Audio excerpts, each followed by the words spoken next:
నాయకత్వం అందించే దిశగా రామచంద్రరావు గారి దగ్గర ఉన్న ప్లాన్స్ ఏంటి? సోషల్ సెక్షన్స్, ఒక కులం, ముఖ్యంగా సార్ రామచంద్రరావు గారు మంచి విద్యావేత్త. అన్నిటికంటే ముఖ్యంగా సార్ ఆయన విద్యార్థి నాయకుడు. ఇది మనం మర్చిపోతున్నాం.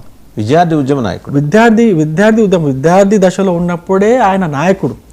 అప్పుడే ఆయన చదువుతున్నటువంటి కాలేజీకి అధ్యక్షుడిగా ఎన్నుకోబడేటువంటి నాయకుడు.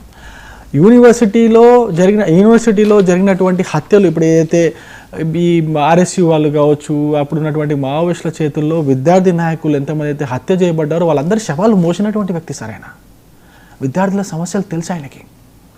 ఈ రాష్ట్రంలో ఈ దేశంలో ఎటువంటి సిద్ధాంతం ఉండాలి, ఎటువంటి సిద్ధాంతం ఉంటే ఈ దేశం బాగుపడుతుంది, రాష్ట్రం బాగుపడుతుంది, విద్యార్థుల జీవితాలు బాగుపడతాయని తెలిసినటువంటి నాయకుడు.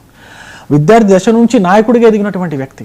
2015లో ఎమ్మెల్సీగా ఎన్నుకోబడ్డాడంటే మామూలు విషయం కాదు సార్. బీజేపీ అప్పట్లో పెద్దగా లేనప్పటికీ కూడా మహబూబ్ నగర్ ఇటువంటి ఏరియాస్ నుంచి చదువుకున్న పట్టభద్రులందరూ కూడా ఆయన్ని నాయకుడిగా ఎమ్మెల్సీగా ఎన్నుకున్నారు.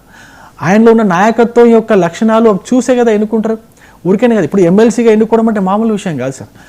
దాని తర్వాత ఇప్పుడు ఆయన అంటే సమాజాన్ని అన్ని కోణాల్లో చూసి ఈ స్థాయికి వచ్చినటువంటి వ్యక్తి, పేదరికాన్ని చూసినటువంటి వ్యక్తి, మహిళల యొక్క సాధికారికత కోసం ఏం చేయాలో తెలిసినటువంటి వ్యక్తి, రైతుల యొక్క జీవితాలు బాగుపడడానికి ఏం చేయాలో తెలిసినటువంటి వ్యక్తి, యువకుల యొక్క జీవితాలు బాగుపడాలంటే ఏం చేయాలో తెలిసినటువంటి వ్యక్తి, అదేవిధంగా ఈ రాష్ట్రం యొక్క అభివృద్ధి, ఈ రాష్ట్రం యొక్క సమగ్ర అభివృద్ధి ఏ విధంగా సాధ్యపడుతుందో తెలిసినటువంటి వ్యక్తి.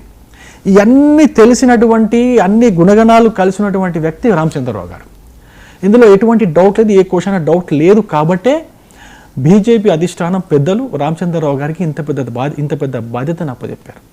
సార్ నాయకుడు అంటే ఏదో బయటకు వచ్చేసి నోటికి వచ్చిన తిట్టుకుంటూ, ప్రతిపక్షాన్నో లేకపోతే స్వపక్షాన్నో నోటికి వచ్చిన తిట్టుకుంటూ, ఏది పడితే అది నోట్లో నుంచి మాట్లాడేసి, ఏది పడితే అది చెప్పేసి ఓట్లు దండుకునేవాడు నాయకుడు కాదు సార్.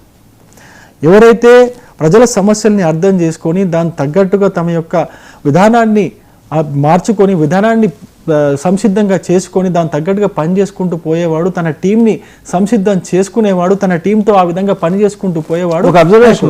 దీంట్లో ఒక చిన్న పాయింట్ చెప్తాను సార్ రామచంద్రరావు గారి గురించి.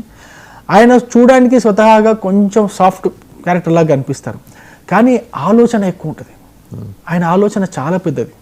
ఆయన ఆలోచించే విధానం నిజంగా చెప్తున్నాను, చాలామంది అంతగా ఆలోచించే అంటే ఆ పరిజ్ఞానం కావచ్చు, ఆయన యొక్క ఎక్స్పీరియన్స్ కావచ్చు, ఆయన యొక్క ఎక్స్పర్టిజం కావచ్చు, ఇవన్నీ కూడా చాలా తక్కువ మంది నాయకుల్లో కనిపిస్తాయి. మీరు ఒకసారి పర్సనల్గా మీకు కూడా ఆయనతో పరిచయం ఉంది, మీకు కూడా ఆయన దాదాపు 10-15 సంవత్సరాల పైన మీకు పరిచయం ఉంది, మీకు కూడా తెలిసే ఉంటుంది. నేనేమంటున్నా, భారతీయ జనతా పార్టీకి తెలంగాణలో ఇప్పుడు రామచంద్రరావు గారి నాయకత్వం